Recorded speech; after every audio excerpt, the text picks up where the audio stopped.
My ex's family confronted my new girlfriend at dinner. He'll ditch you like he did her, his mom sneered. My girlfriend just smiled and slid her badge across the table. Their faces turned white as they realized exactly who they were messing with.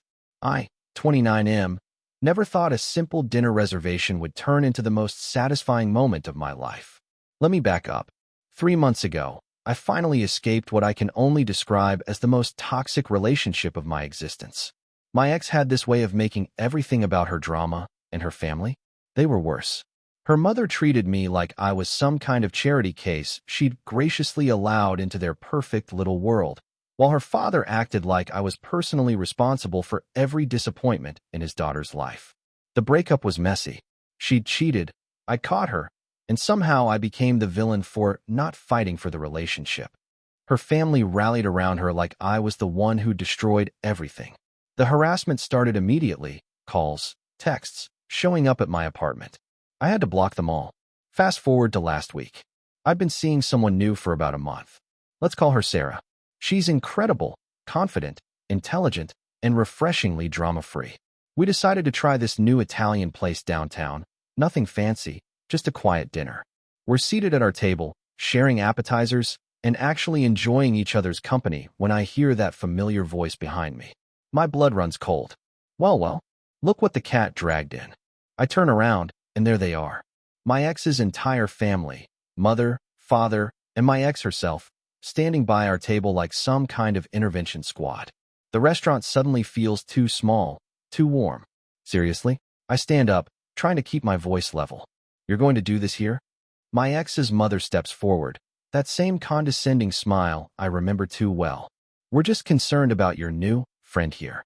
She looks Sarah up and down like she's examining a piece of furniture. Honey, you seem sweet, but you should know what you're getting into. Sarah hasn't said a word yet, just watching this unfold with an expression I can't quite read. She's calm, almost amused.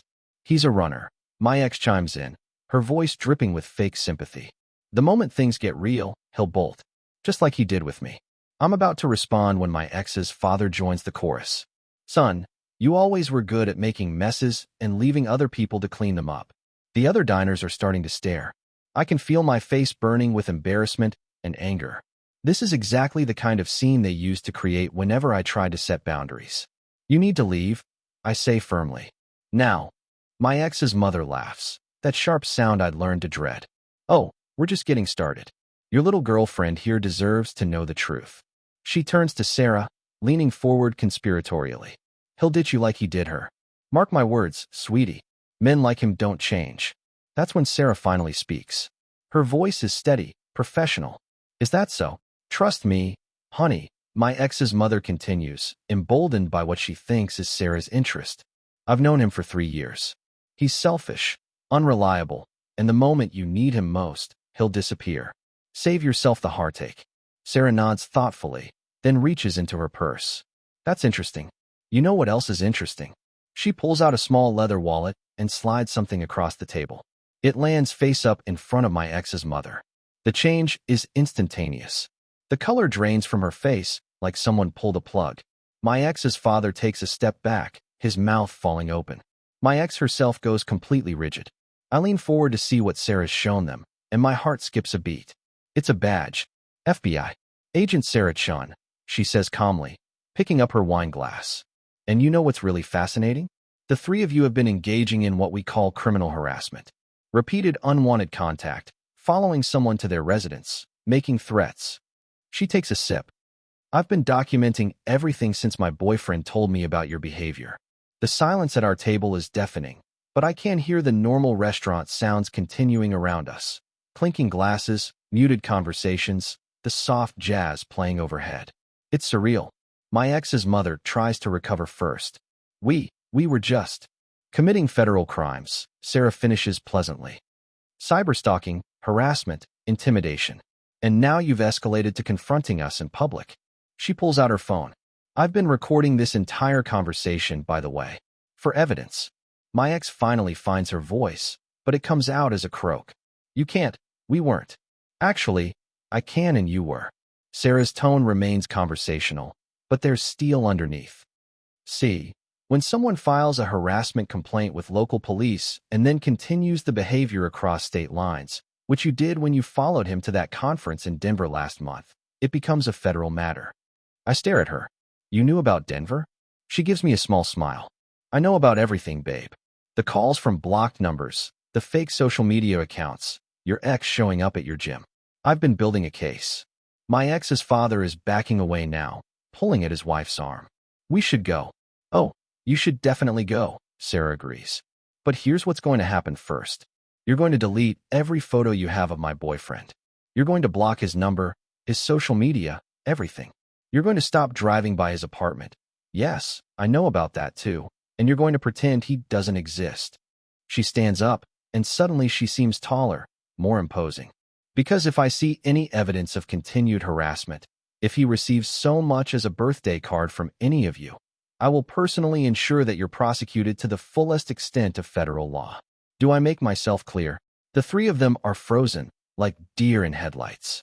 Other diners have definitely noticed the commotion now, but Sarah doesn't seem to care. I asked you a question, she says, her voice carrying just enough authority to make my ex's mother flinch. Yes, my ex's mother whispers. Yes, we understand. Excellent. Sarah sits back down and picks up her menu. Now, I believe you were leaving. They scramble away from our table like the restaurant is on fire. I watch them rush toward the exit, my ex's mother clutching her husband's arm, my ex trailing behind them looking shell-shocked. The entire confrontation lasted maybe 5 minutes, but it feels like hours have passed. Holy shit. I breathe, sinking back into my chair. Sarah looks up from her menu. The osso buco sounds good. What do you think? I stare at her. Are you seriously looking at dinner options right now? I'm hungry, she says matter-of-factly. Putting people in their place works up an appetite. You're really FBI? She nods. Cybercrime Division. I specialize in online harassment and stalking cases. She grins. Your ex's fake Instagram accounts were amateur hour, by the way. She used the same IP address for all of them. I'm still processing. How long have you known? About their harassment? Since our second date. You mentioned some crazy ex drama, so I did a little digging. Found a pattern of escalating behavior that honestly concerned me. She reaches across the table and takes my hand. I was going to talk to you about filing a formal complaint, but then tonight happened. So this was all planned. The dinner? No. Running into them? Definitely not.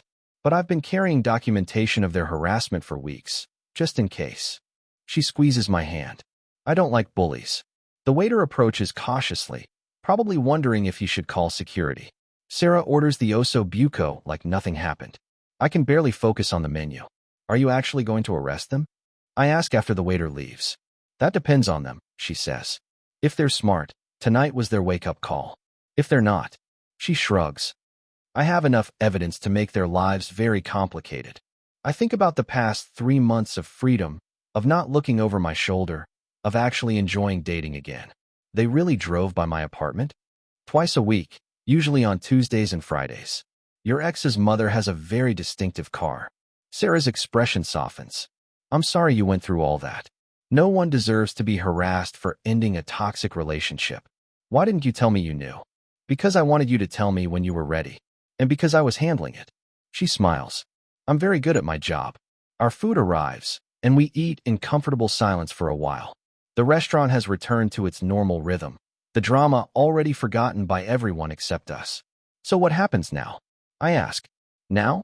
We finish this excellent dinner, maybe get dessert, and go back to your place to watch that documentary you mentioned.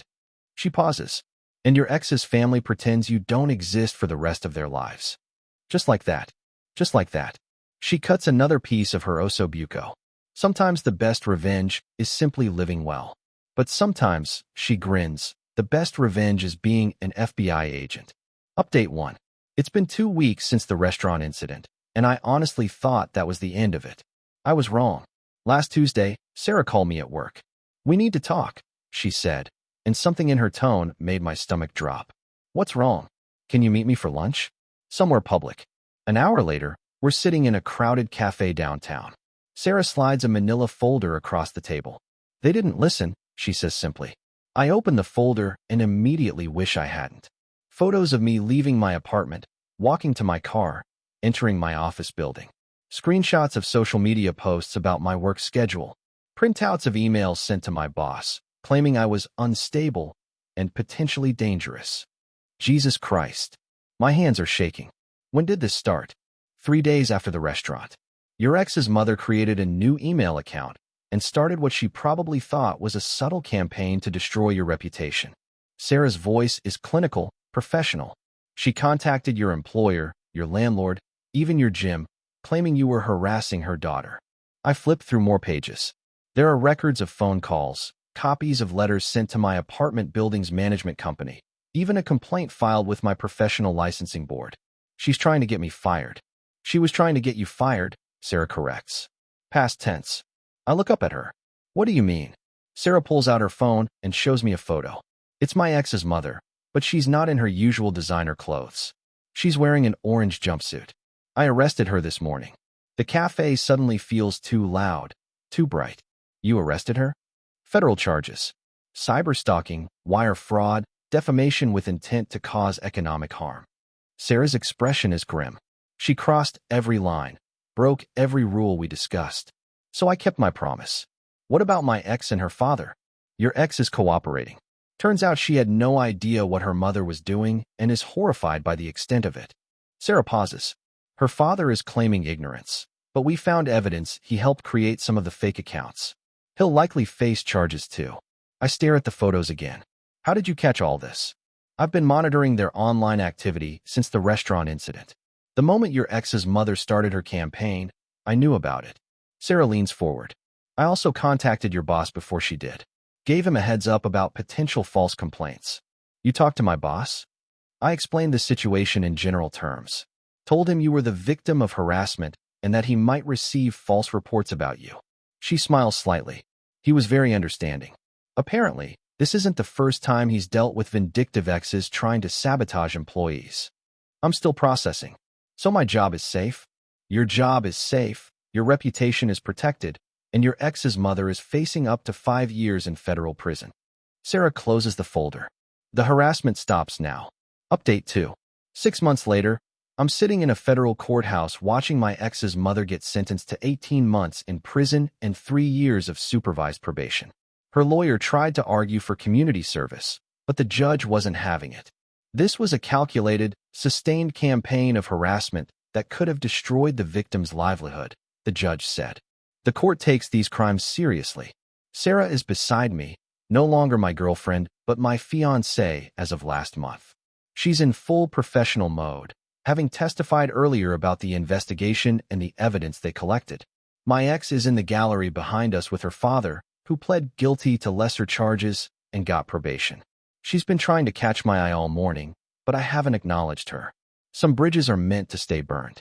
After the sentencing, we're walking out of the courthouse when my ex finally approaches. Can I talk to you? She asks quietly. Please. I look at Sarah, who nods. I'll wait by the car. My ex and I step aside, and for the first time in almost a year, we're alone together. I'm sorry, she says immediately. I had no idea what my mother was doing. If I'd known, would you have stopped her? She's quiet for a long moment. I don't know. I was so angry when you left. I felt like you gave up on us. I left because you cheated on me, and because your family treated me like garbage for 3 years. I know. She looks down at her hands. I know that now. Therapy has been enlightening. Good. I hope it helps. She looks up at me, and I can see she's been crying. Are you happy? I glance toward the parking lot, where Sarah is leaning against her car, scrolling through her phone. She looks up and waves when she sees me looking. Yeah, I say. I really am. She's good for you. I can tell. My ex wipes her eyes. I just wanted you to know that I never wanted any of this to happen. The harassment, the arrests, none of it. I believe you. Do you think you'll ever be able to forgive me? Not for what my mother did, but for what I did. The cheating, the way I handled the breakup. I consider this. 6 months ago, I would have said no immediately. But watching her mother get sentenced, seeing the genuine remorse in my ex's face, I realize I'm not angry anymore. I'm just done. I already have, I tell her. But that doesn't mean I want you in my life. She nods, understanding. I know. I just needed to say it. We stand there for another moment, and then she turns and walks away. I watch her go, feeling something I haven't felt in a long time. Sarah is waiting for me when I get to the car. How was that necessary? I say, getting into the passenger seat. And final. She starts the engine. Good. Because I made dinner reservations at that Italian place where we met her family. Figured we should replace that memory with a better one. I laugh, remembering that night 6 months ago when everything changed. You know what? That sounds perfect. As we drive away from the courthouse, I realize this whole nightmare taught me something important. Sometimes the best revenge isn't getting even. Sometimes it's just living well, finding someone who has your back, and letting the justice system handle the rest. But it doesn't hurt when your girlfriend happens to be an FBI agent. Update 3. 1 year later, I'm cleaning out my email when I find a message that almost makes me delete it as spam. The subject line reads, "Thank you." It's from my ex. I almost don't open it, but curiosity wins. I opened it and read, "I know you probably don't want to hear from me, and I understand if you delete this without reading it. But I needed to tell you something. My mother got out of prison last month. She's different now. Broken, maybe, but different. She finally understands what she did wrong, and she's getting help. I wanted you to know that none of us will ever contact you again. I've made sure of that. You deserve to live your life without looking over your shoulder. I also wanted to thank you. What happened forced me to take a hard look at myself and my family. We were toxic, and I was too blind to see it. The therapy I mentioned? It's helped me understand that I was never ready for a real relationship. I was too selfish, too immature. I heard through mutual friends that you're engaged. I'm genuinely happy for you. She seems like an amazing person, and you deserve someone who treats you well. I hope you have a wonderful life. You've earned it. I won't contact you again." I stare at the email for a long time, then show it to Sarah. We're in our new apartment. We moved in together 3 months ago, and she's making coffee in the kitchen. "What do you think?" I ask. She reads it over my shoulder. I think she's grown up. Finally, should I respond? Do you want to? I consider this. The anger is long gone. The fear is gone too. What's left is just nothing. A blank space where all that drama used to be. No, I decide. I think silence is the right response here. Sarah kisses the top of my head. Good call. I delete the email and close my laptop.